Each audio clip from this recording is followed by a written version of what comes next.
Ce soir, on vous propose effectivement de ralentir le mouvement, de prendre de la hauteur, peut-être de devenir un peu plus sage, qui sait, hein, ça peut peut-être marcher. Pour nous accompagner, Frédéric Lenoir, merci d'être avec nous. C'est un plaisir de vous retrouver dans le MAG, philosophe, sociologue des religions, écrivain. Vous avez écrit une quarantaine, peut-être même une cinquantaine d'ouvrages, écoulés au total à 7 millions d'exemplaires. C'est ça? Oui. Non mais c'est colossal en fait. Je me suis arrêtée sur le chiffre en préparant l'émission. Je me suis dit 7 millions d'exemplaires. Mais en 30 ans. Donc c'est quand oui, même... mais en 30 ans, beaucoup n'arrivent pas à 7 millions d'exemplaires. Oui, bien sûr. Comment est-ce que vous expliquez ce... En fait, il y a eu un moment qui a changé tout dans ma carrière. Au départ, j'ai fait que des livres universitaires. Et en 10 ans, j'ai dû en écouler 3500. Ce qui est pas mal pour des bouquins pour des bouquins universitaires. Et puis, j'osais pas ce qu'on appelle vulgariser, c'est-à-dire simplifier. Parce que je me suis dit, tout le monde va dire que ça y est, je suis nul, que j'ai perdu toutes mes qualités intellectuelles. Puis je me suis dit, c'est pas grave. J'ai envie de transmettre à un plus grand public des concepts qui sont pas si faciles que ça à lire dans le texte. Et donc, j'ai envie de simplifier et de rendre accessible mon écriture. C'est ce que j'ai fait. Et là, le succès est venu avec ça. Oui, mais est-ce que vous avez eu peur de trahir votre Alors, pensée? je n'ai jamais eu peur de trahir, ni ma pensée, ni celle des autres.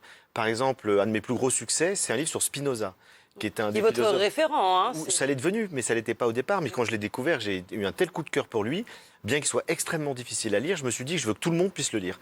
Et du coup, j'ai écrit un livre sur Spinoza, et j'ai fait un effort, mais vraiment très intense, pour ne jamais le trahir sa pensée. Et j'ai reçu des courriers de spécialistes de Spinoza du monde entier qui m'ont dit bravo, parce que vraiment, c'est totalement fidèle. Mais c'est un travail très difficile.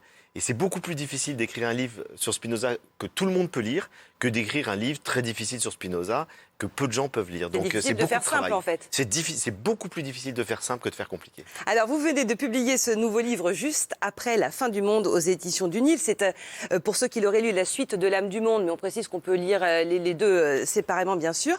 L'âme du monde, ça se passait avant un cataclysme planétaire. On suivait deux adolescents qui se formaient à la sagesse universelle. Cette fois, on est après ce que vous appelez la grande catastrophe. Ça y est, la fin du monde, en quelque sorte, a eu lieu. En tout cas, l'effondrement de la civilisation.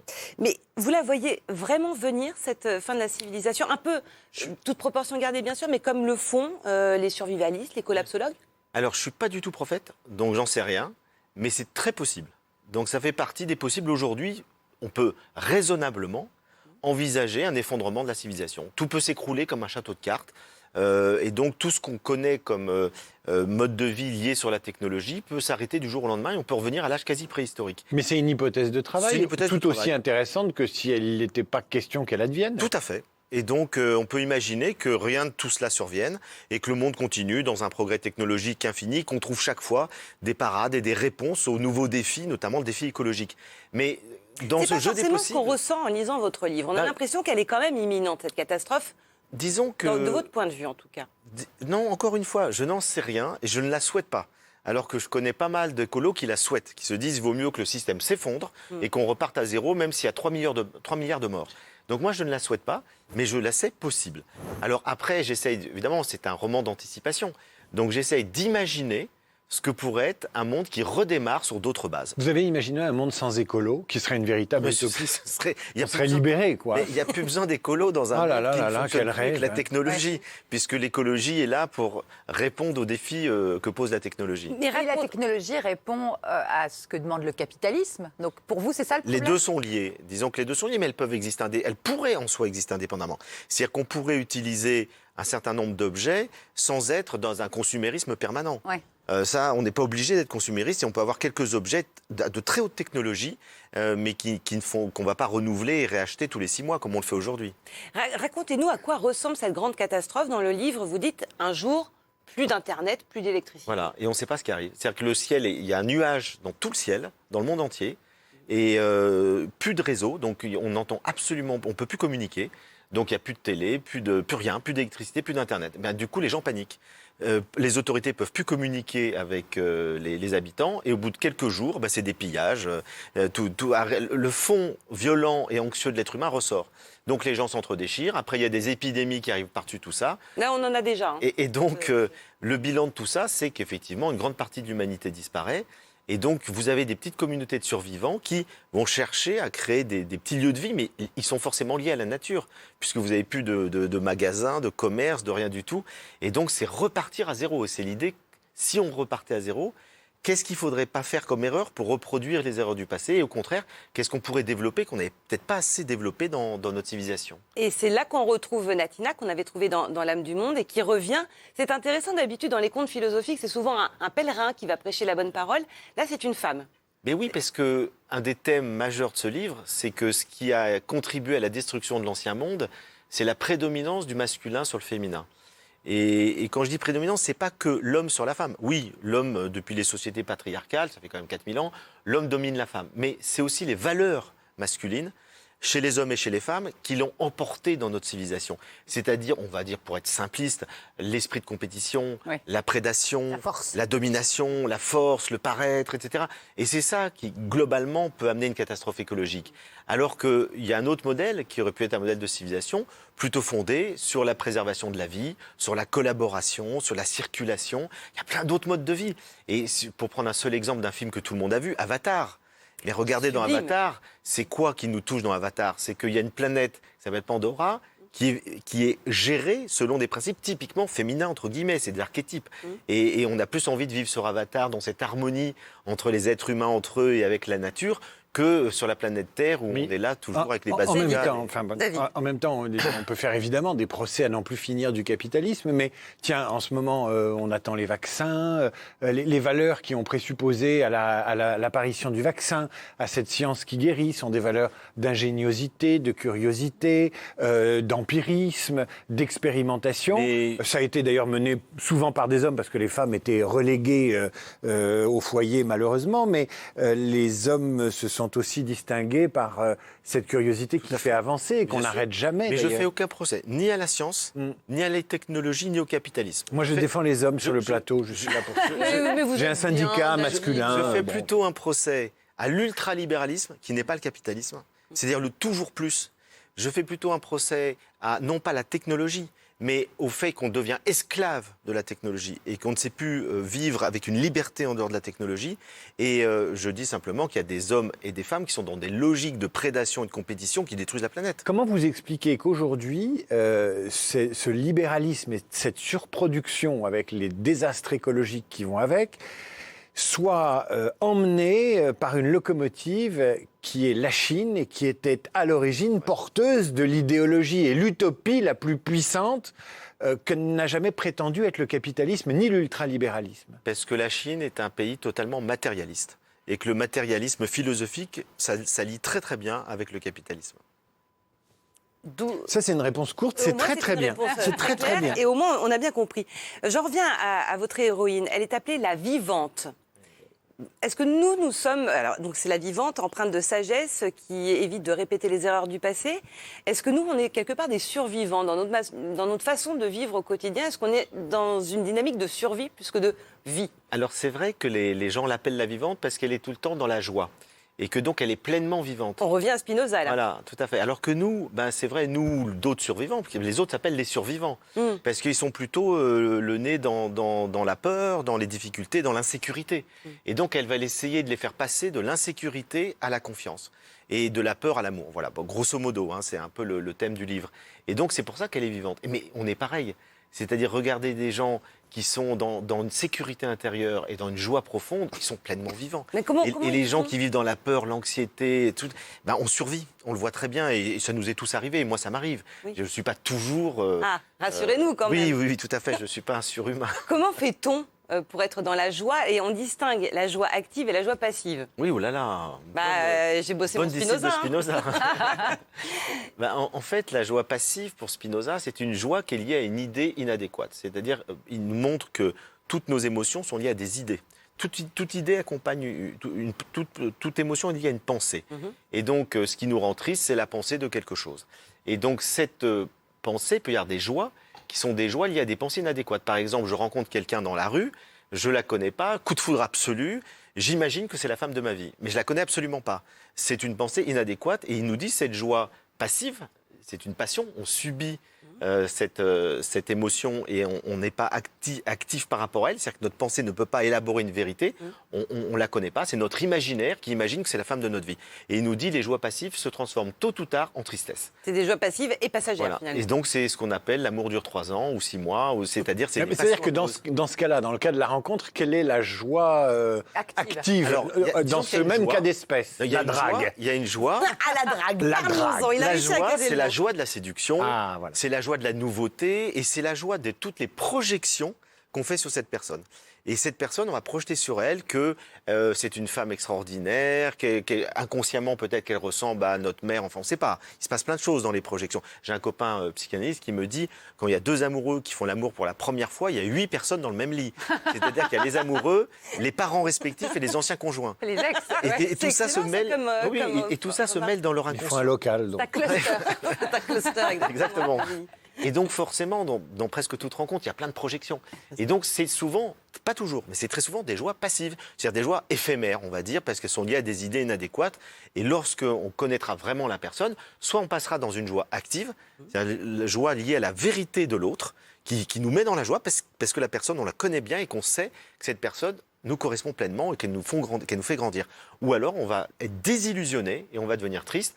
Et il nous dit d'ailleurs, très souvent, à ce moment-là, l'amour se transforme en haine, ce qui est très vrai. Regardez le nombre de couples qui s'entre-déchirent après s'être adorés, entre guillemets. Hors rencontre amoureuse, comment fait-on pour être dans la joie, pour connaître la joie qui n'est pas donc un état passager finalement, Non. Ça devrait être un sentiment. Un état d'être, alors on peut dire un sentiment, parce que Oui. l'émotion de joie, elle est passagère. Le sentiment de joie, il est durable. Parce que là, c'est difficile en ce moment d'être dans ce Oui. sentiment de joie. Je ne sais pas si vous partagez ce point de vue, mais quand même, on est dans des vents contraires. Il faut le décréter. Hein. Il faut Oui, vraiment le oui. vouloir, être en joie quand même. Oui et non, parce que vous avez raison que pour certaines personnes, c'est beaucoup plus dur que pour d'autres, notamment ceux qui sont le plus atteints par les conséquences à la fois économiques, psychologiques, etc. Mais quand vous avez fait vraiment tout un travail sur vous-même, que vous ne faites plus dépendre votre bonheur ou votre joie uniquement des circonstances extérieures, à travers tout chemin, à travers toute difficulté, vous pouvez quand même voir des bonnes choses, des choses positives, des opportunités. Vous prenez de la distance. Et à ce moment-là, vous pouvez garder la paix intérieure, ce que Marc Aurèle appelait la citadelle intérieure. C'est-à-dire qu'on a une citadelle intérieure qui fait qu'on n'est plus atteint par tous les événements extérieurs qui ne font que changer tout le temps. C'est-à-dire qu'aujourd'hui, on vit une pandémie.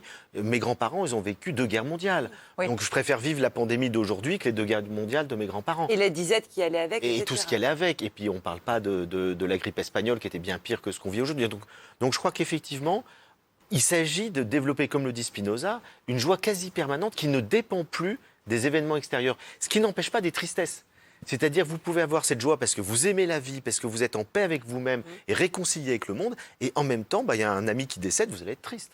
Mais vous parlez de faire un travail, mais encore faut-il avoir les moyens de le faire, parce que c'est un travail de méditation, de philosophie, mais De psychologie, j'ai fait de la Oui, thérapie. mais encore faut-il avoir accès à ces savoirs-là. Beaucoup de gens ont accès. C'est-à-dire de nous dire qu'aujourd'hui, il est impossible en Occident d'avoir accès à la connaissance des philosophes. C'est gratuitement accessible sur Internet partout.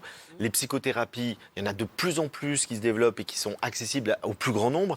Donc je crois qu'aujourd'hui, c'est un peu de la mauvaise foi de dire qu'on n'a pas accès à la connaissance de soi. Est-ce que, comme pour la joie, il y a des tristesses actives et des tristesses passives? Oh, la déprime. Très bonne question. On est- Ah bah non, mais je voudrais savoir si ça marche dans les Non, deux c'est sens. pas de la joie, là, Ça quand marche même. dans les deux sens, parce que vous pouvez avoir des tristesses liées à des vérités profondes. Et donc, par exemple, Sioran, je pense qu'il était dans une tristesse active. C'est-à-dire que la conscience profonde qu'il avait pour lui de la vérité du monde le rendait désespéré. Parce qu'il était intelligemment pessimiste. Voilà, exactement. D'accord. Alors vous avez une tristesse passive qui peut être liée que votre équipe de foot va perdre. Bon, c'est pas très grave, ça va durer pas longtemps. Et puis c'est lié à quelque chose de très imaginatif, qui est que vous êtes associé à une équipe. C'est pas vous l'équipe. Votre héroïne va donc parcourir le monde à la recherche de son âme sœur, qu'elle a perdue lors de la grande catastrophe. Elle va prêcher la bonne parole, expliquer comment ne pas rééditer les erreurs du passé auprès des communautés de survivants. Et elle décide pour ce périple de s'entourer d'enfants. Hors de question de trimballer des adultes avec elle. Ils sont pesants, les adultes. Oui, parce que le renouveau de l'humanité passera par les enfants. Et donc, c'est vrai qu'elle s'entoure d'enfants qui sont dans cet émerveillement, dans cette espèce de nouveauté, de regard neuf, en fait.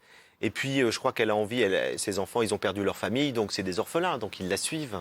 Et vous-même, vous intéressez au travail philosophique auprès des enfants avec Tout à fait. votre fondation. Depuis 5 ans, effectivement, à travers la fondation Sève, comme la sève de l'arbre, mais c'est l'acronyme de savoir-être et vivre ensemble, on fait des ateliers de philo avec les enfants dans les écoles publiques. Et c'est formidable. C'est-à-dire que ça permet vraiment à des enfants de développer leur pensée personnelle et de se confronter avec celle des autres. Alors, c'est pas un cours de philo. Hein. On leur dit pas Kant, dans la critique de la raison pure, dit que, ils comprendraient rien. Mais on leur dit, c'est quoi le bonheur pour toi ? Vaut-il mieux être mortel ou immortel ? C'est quoi une vie réussie ? La vie a-t-elle un sens ? Et les enfants adorent discuter de ces questions-là, qui sont des questions un peu évacuées hein, et de l'école et de la famille. Et donc, du coup, ils en parlent entre eux, et nous, on est là pour faire circuler la parole, et ça a des résultats assez extraordinaires. Moi, ma fille a 7 ans. Oui. Et à partir de ses 3 ans, et oui, là, ça continue encore, elle me pose des questions... Philosophiques. Oui, philosophiques. Bah, le titre du livre, juste après la fin du monde, moi, ma fille, il y a quelques mois, m'a demandé, alors, la fin du monde, c'est quand ? Comment ça va se passer ? Pourquoi ça va s'arrêter ? Bon, il faut lui donner le livre. Non, et c'est ça, c'est fou. Et je trouve ça très intéressant d'aller chercher des réponses en philosophie, alors que souvent, oui, soit on répond pas, on dit... Soit on va chercher dans la religion. Soit on va dans la religion. Et là, on est encore dans un truc dangereux parce que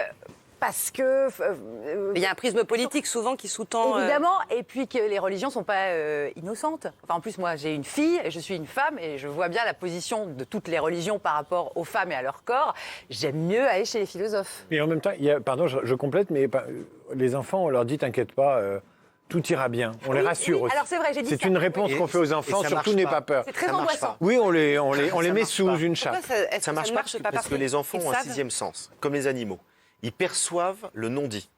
Et quand vous dites à un enfant tout ira bien, mais qui perçoit dans vos yeux, dans votre énergie, que vous êtes inquiet, il entend plus l'inquiétude que les mots que vous lui dites. Et les animaux sont pareils. Quand vous Vous dites... en parlez aussi des, Ah mais pour des moi c'est animaux, très c'est important. fondamental. C'est comme ça. les enfants, ils ont cette espèce de pureté, de spontanéité, d'innocence. Ils sont dans l'amour de manière inconditionnelle. Et donc un enfant est dans l'amour inconditionnel. C'est pour ça qu'on peut tout faire avec lui. C'est horrible parce qu'on manipule les enfants parce qu'ils sont totalement ouverts. Et donc finalement, je trouve que les animaux et les enfants se ressemblent beaucoup. Oui. Pourquoi est-ce qu'on n'a pas des cours de philo ou d'initiation à la philosophie plutôt assez fréquemment, on en parle dans certaines émissions. Pourquoi est-ce qu'il n'y a pas un programme scolaire où on permet aux enfants d'accéder à ce savoir-là, justement pour faire ce travail et évoluer un petit peu dans notre système de... Parce que les gens qui dirigent la philosophie, les études de philo en France, les inspecteurs d'académie, que je connais, que je rencontre de temps en temps, sont des gens qui sont persuadés qu'on ne peut vraiment philosopher qu'on a atteint une maturité conceptuelle. C'est-à-dire, autrement dit, qu'on maîtrise le langage et qu'on est capable de comprendre les grands concepts de l'histoire de la philosophie. Et là, je ne suis pas du tout d'accord avec eux. Ouais. Je pense qu'on peut commencer à philosopher beaucoup plus tôt, et à partir d'intuition, avec des mots qui ne sont pas toujours les meilleurs, mais qui se cherchent, et qu'on peut aider des enfants justement à progresser dans l'acquisition d'un vocabulaire ou de concepts qui correspondent à leurs intuitions. Oui, parce que les questions, elles sont là. Elles sont là. Elles sont là très tôt. Et qu'est-ce que nous... Et je préfère la réponse de Platon qui nous dit la philosophie commence avec l'étonnement. Et c'est parce qu'on s'étonne qu'on questionne, et c'est parce qu'on questionne qu'on raisonne. Et l'étonnement, il peut être dans toutes les disciplines. Si on a un prof qui manie bien la maïeutique, on peut très bien en sciences et vie de la Terre faire de la philo, comme on peut en faire en maths ou en français. Il suffit d'avoir des profs qui suscitent les questions. Et c'est la question, il n'y a pas un le noir dans chaque prof, malheureusement. Non, ou dans toutes les classes. Alors, vous évoquez les mauvaises pensées qu'il va falloir travailler à chasser. Elles sont 4, l'esprit de possession, l'esprit d'avidité, l'esprit de convoitise et l'esprit de domination qu'on a évoqué tout à l'heure. Et puis les 3 tamis, la vérité, la bienveillance, l'utilité. Ça, c'est pour les paroles. Ouais. Le reste, c'est plutôt la manière dont on conçoit les choses. Alors, dans les paroles, oui, j'utilise un conte indien qui nous dit, que j'aime beaucoup, qui nous dit effectivement, avant de parler, passe tes paroles aux 3 tamis. Ou avant de tweeter. Hein. Oui. Vérité, c'est est-ce que ce que tu dis, tu l'as vérifié ou est-ce que tu l'as entendu dire? Est-ce que tu es sûr de ce que tu dis? Ensuite, bienveillance, est-ce que tes propos vont pas blesser ou faire mal bon. Et enfin, utilité, ne pas parler pour ne rien dire. Alors c'est vrai que personne ne fait ça. C'est-à-dire que tous, on parle pour ne rien dire, on n'est pas toujours bienveillant et on colporte des conneries. Mais avoir Si c'est ça... pour faire de l'audience. Avoir ça comme horizon, Oui. ça permet quand même de s'améliorer. Mais vous n'avez pas l'impression de prêcher dans le désert? Non, parce que d'ailleurs, quand on parle avec des enfants, qu'on leur dit ce genre de contes, etc. et tout, il y a certains, ça les aide vraiment. Ils disent, c'est vrai, j'ai jamais réfléchi aux conséquences de mes paroles. Et moi, je pense que pour tout. C'est-à-dire, dès qu'on parle de sagesse, dès qu'on parle de morale, je pense qu'il faut savoir tout ça et qu'à certains moments de notre vie, ça va vraiment nous aider fortement et qu'il y a des personnes qui vont s'en emparer et que ça va changer et d'autres qui seront toujours hermétiques à ça. Mais c'est pas parce que certains sont toujours hermétiques ou qu'on ne les utilisera pas tout le temps qu'il ne faut pas transmettre ces connaissances.